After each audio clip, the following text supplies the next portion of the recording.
जो बहुत सोता है उसको कभी योग सिद्ध नहीं होता।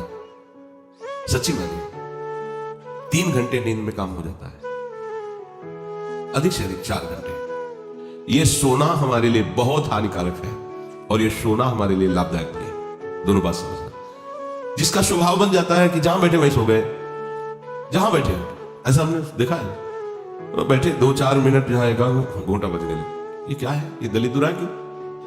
अरे तुम साधक हो, ये दलिद्रता को क्या? यही उपासना में तुमने सिद्धि प्राप्त की है?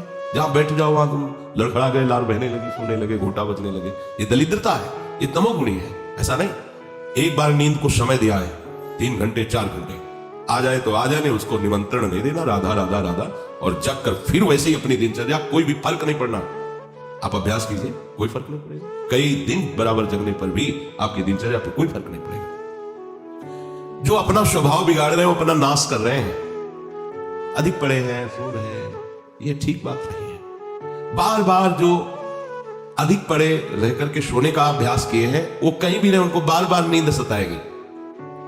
पड़े रहने में जिनको सुखानुभूति हो रही, सोने में जिनको सुखानुभूति हो रही, वो भजन क्या करेंगे? जो ज्यादा नींद लेते हैं उनकी गाढ़ नींद कभी नहीं होती है।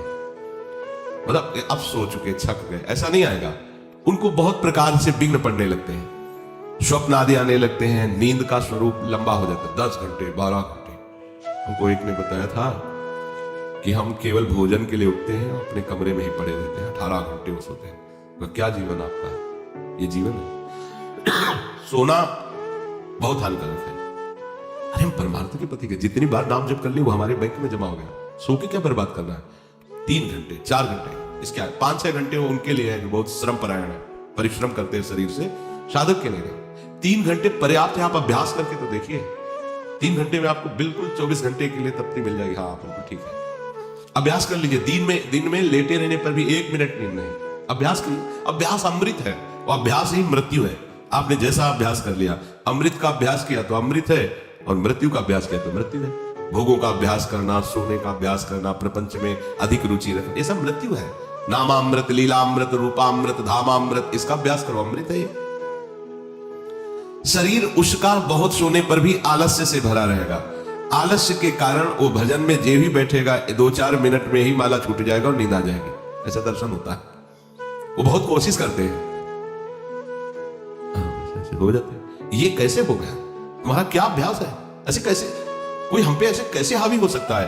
कोई हमारे ऊपर ऐसा कैसे शासन कर सकता है? चाहे नींद हो या काम हो या क्रोध हो, आप क्या हो? आप समझो, आप भगवान के अंश हो। आप इतना अधीन होते चले जा रहे हैं शरीर के। सत्संग हो रहा है, आप मुंह बगाड़ के सो रहे हैं। कीर्तन हो रहा है, आपको झटके नींद के आ रहे, धिक्कार है आपको जीवन को। आप साधक हो, आप उपासक हो, ये क्या हो रहा है? जहां आपको संपूर्णतया सावधान होकर चैतन्य रहना है, वो आप सो रहे हो। कैसी आपकी दिनचर्या, कैसी आपकी साधना है? आप हो क्या? विचार करना चाहिए। डांटने की विषय नहीं है, कोई तुम्हें जगाए विषय नहीं है। भगवत कृपा से जीवन में कभी अलार्म नहीं बजाया कि हमको इतने बजे उठना है, पता नहीं उठ पाए कि ना उठ पाए। अभ्यास योग युक्त चेतसा नान्यगामिना, ऐसी स्थिति हो कि हम उठ ना पाए तो बात अलग है। बख्शना नहीं इस शरीर को, अब भाई हमें चलो हम नहीं आ रहे, ऐसा नहीं। अगर सांस है, दम है, बिल्कुल इसको बख्शना नहीं। हम केवल आपको उपदेश नहीं कर रहे, बख्शना नहीं। शरीर के प्रति इतना प्यार नहीं दिखाना कि वो हमारे प्यारे से हमको दूर कर दे, ऐसा नहीं। ये जड़ वस्तु है, ये चैतन्य नहीं है। तुमसे ये चैतन्य है, तुम अपनी चैतन्यता को समझो, इसके अधीन हो रहे। ये तो बहुत बुरा लगता है जब कोई साधक सत्संग में या माला लेकर भजन करने में या पाठ करने में सो रहा है, तब लगता है। ग्रंथ सामने खोड़ा है, थोड़ा पाठ कर ऐसे ऐसे। एक जगह दर्शन कर ले जाते थे, वो भागवत का स्वाद है। वो श्री जी के सामने भागवत पढ़ते पढ़ते नाक और माथा पूरी भागवत में रख दिया, और 2500 लोग आ जा रहे हैं ऐसे। उनको जैसे कहते हैं पंडित जी श्री हरिवंश, हाँ श्री हरिवंश। अब हो क्या रहा है, क्या हो रहा है? अगर आपके अंदर नींद है तो आप चैन से 1-2 घंटे सो लीजिए और फिर बैठिए, चैतन्य होकर बैठिए। ये अपमान है शास्त्रों का। आप चैतन्य घन प्रभु के वचन पढ़ रहे हैं, आपको नींद आ रही, प्रभु की चर्चा हो रही, आपको नींद आ रही। कभी विषय चर्चा में आपको नींद आई? कभी फिल्म देखने में नींद आई? नौटंकी नाटक देखने में, रिश्ते नातेदारों से बात करने में, रिश्ते नातेदारों, आपका लड़का विदेश में रह रहा, उसकी कोई बात बता रहा, आपको नींद आएगी? नहीं आएगी। लेकिन अपने परम प्राण स्वरूप, आत्म स्वरूप श्री प्रियालाल की चर्चा हो रही, आपको नींद आ रही है, हो क्या? क्या हो? जरा विचार करके देखिए। तो ये आलस्य के कारण उसके भजन में भारी बाधा हो जाएगी। उसका योग कभी सिद्ध नहीं होगा जो अधिक सोता है। सबसे प्रार्थना है आप अपने लिए नींद का समय निश्चित करें अपने हिसाब से, शरीर का परिश्रम देख करके। अब जैसे जो उपासक रात भर सेवा में लगे रहते हैं, हम उनके लिए कहेंगे कि चाहे दिन हो चाहे रात हो, आप 4-5 घंटे आराम से सोइए। प्रार्थना है कि सोइए, क्योंकि आप जवान साधक हैं, सोएंगे तो आपकी इंद्रियां फिर भजन में लगेंगी।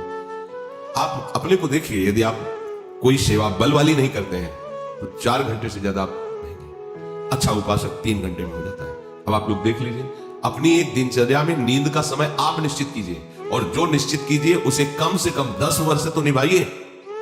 यहां 2-4 दिन में दिनचर्या बदल जाती है, ऐसे नहीं होना। साधु का ऐसा नहीं होता, कुछ नियम लो तो 10-5 वर्ष तो चलो, 2-4 दिन में सब फिसल जाती है, क्या फायदा है। एक नियम लो, हम इतने घंटे सोएंगे, हम छूट देते हैं आपको, आप अपने आप ने नियम लो कि हमारा इतने घंटे में हो जाएगा।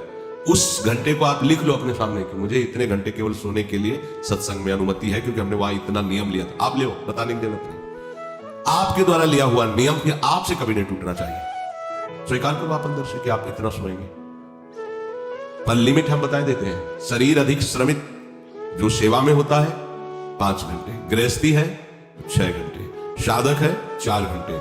भजनानंदी को कहना ही नहीं पड़ेगा, 3 घंटे में हो जाता है। इसी के अंतर्गत आप चयन कर लीजिए, 6 से 7 में मत बढ़ना, क्योंकि सत्संगी हो, इतना भारी श्रम तुमसे नहीं होता।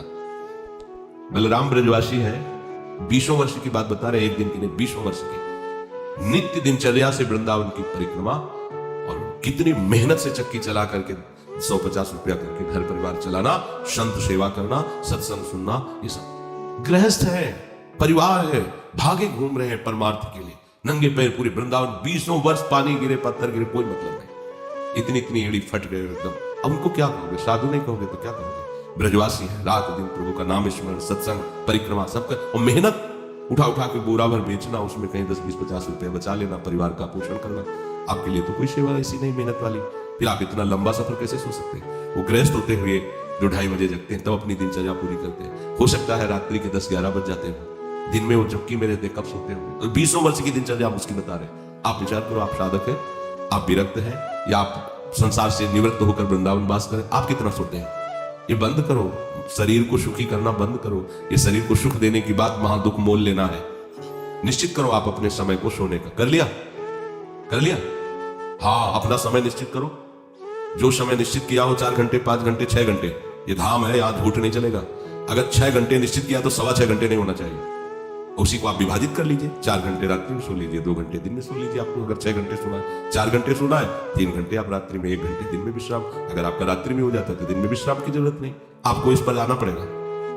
आपसे कांच छुड़वा रहे हैं, मणि पकड़ा रहे हैं, आपको घाटे का सौदा। आप क्या कर रहे हो, मणि देकर कांच खरीद रहे हो, और आपका कांच छुड़वा के मणि।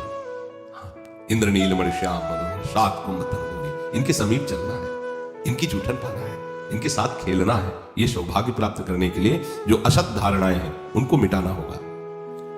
जागृतो नैव च अर्जुन, ये तो अधिक सोने वाले की बात हुई। अब कह रहे अधिक जागने वाले को भी सिद्धि प्राप्त नहीं होती। जो बिल्कुल सोता ही नहीं है, ऐसे होते हैं। पूरी पूरी रात चली गई नाम कीर्तन में, पूरी पूरी रात चर्चा में चली गई, 2-2, 3-3 जन केवल बैठ गए और प्रभु की जब पूरी रात चली गई। सामने योग वासिष्ठ रखा हुआ है, उसी पे चर्चा हो, कैसा नशा। तो आप क्या समझे, उसमें नींद आएगी क्या।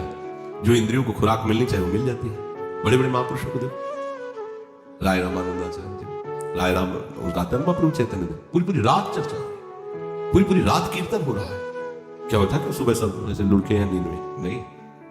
यहां उनकी बात हो रही है जिनकी अभी रुचि भजन में नहीं हुई है। उनको समय से सो जाना चाहिए, समय बर्बाद नहीं करना है। जो नींद का समय दिया है उसमें नींद आए या ना आए, हमें सोने के लिए नहीं लेटना है। जब लेटे देखा, हाँ इस समय से इतना समय लेटने में देना है, नाम शुरू किया, तन्मय हो गए। जब नींद आई, जब आंख खुली बस फिर मंत्र में तन्मय, फिर लग गए। ये भजन है, इसको ऐसे प्रमाद में मत डालिए। यहां दिनचर्या हो गई, अब पड़े हैं, करवट बदल रहे हैं, समय निकलता चला जा रहा है, आज सत्संग में क्यों नहीं आए, सो गए थे, ऐसा नहीं होना चाहिए। जो बिल्कुल नींद नहीं लेता उसका अभ्यास ठीक नहीं होगा, वो निरंतर भजन में बाधा पहुंचा देगा। जो ऊंचाई पर चढ़े हुए महापुरुष हैं वो सत्संग और नाम कीर्तन और भगवत चिंतन से ऐसी सामर्थ्य प्राप्त कर लेते हैं कि वो कई दिन भी ना सोए तो उनको विक्षेप नहीं होगा।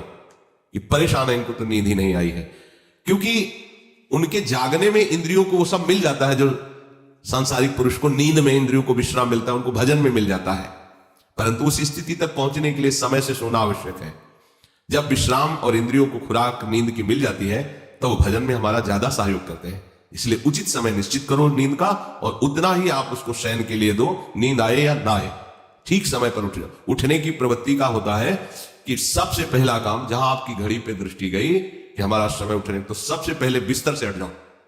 आप ओढ़े हो उसको तुरंत हटाओ, गर्मी है या पंखा ऐसी जो भी चला तुरंत पहले उसको बंद करो, सुविधाओं को पहले हटाओ, फिर बैठ जाओ, कुछ देर नाम जब, गुरुजनों का चिंतन, फिर अपनी दिनचर्या प्रारंभ। जो कंबल में ऐसे रजाई में ओढ़े ओढ़े सोच रहे अभी तो 2 बजने में 10 मिनट बकाया, 10 मिनट में उठ जाएंगे, तो ऐसा वो विक्षिप्त हो जाएगा कि वो 2 घंटे आपको समझ में नहीं आएंगे, फिर 4 बजे आप चार तो चार, बहुत गलती हो गई। ऐसे नहीं किया जाता, अपने लोगों ने ऐसे अभ्यास नहीं किया, तुरंत फेंको, तुरंत खड़े हो गए, पता है कि बैठेंगे तो नींद आएगी, चलते हुए भगवत स्मरण करें, जल पिया, शौच स्नान अपनी दिनचर्या में। ये चित्त हमारे वश में नहीं, हम चित्त के वश में है, जो चिंतन कराता है हमें। कल एक उपासक प्रश्न कर रहे थे कि कभी कभी हमारा मन कहता हम निहाल हो गए, कभी कभी मन हमको कहता कि कुछ नहीं मिला, तो तुम मन को गुरु माने हो क्या? मन को आराध्य देव माने हो क्या? मन को अपना मित्र माने हो क्या? ऐसे सलाहकार की क्या बात कि कभी कभी कहता है तुम जीवन मुक्त हो गए, कभी कभी कहता है तुम विषयी हो, उसकी बात थोड़ी माननी। वो अपनी स्थिति बता रहा है, मन तुम्हारी स्थिति नहीं बता रहा है। जब कभी भगवदानंद में तो मन कहता निहाल हो गया, जब विषयानंद में तो लगता मैं फंस गया। तो तुम उसको देखने वाले हो, तुम उसको चलाने वाले हो, तुम ही से वो चल रहा है तुम्हारी शक्ति से, तो तुम रो काहे को रहे हो, व्यतीत क्यों? मतलब कोई भी प्रश्न करने के पहले आपने चिल्ला के रो दिया, अब सब प्रश्न का रहस्य नहीं मिल पाएगा आपको, क्योंकि पहले देख लिया कि आप नहीं।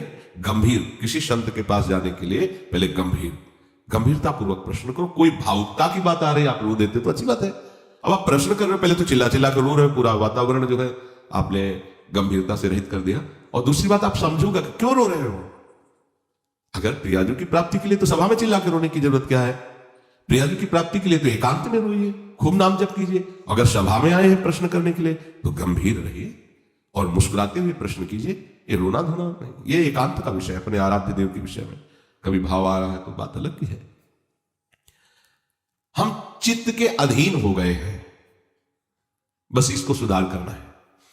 चित्त की 5 अवस्थाएं होती हैं, उसी को मन कहते हैं, उसी को बुद्धि कहते हैं, उसी को आम कहते हैं, समझना। उसकी वृत्तियों के कारण अलग अलग नाम पड़ा है ना। पूरे को एक हृदय कहते हैं, बोले हृदय से कहता हूं, मतलब संपूर्ण अंतःकरण से कहता हूं। अंतःकरण 4 इसलिए हो गए, उसकी वृत्ति 4 है। एक का काम है निश्चय करना, संकल्प विकल्प करना, चिंतन करना और क्रिया को स्वीकार करना। एक ही हृदय में 4 बातें होती है।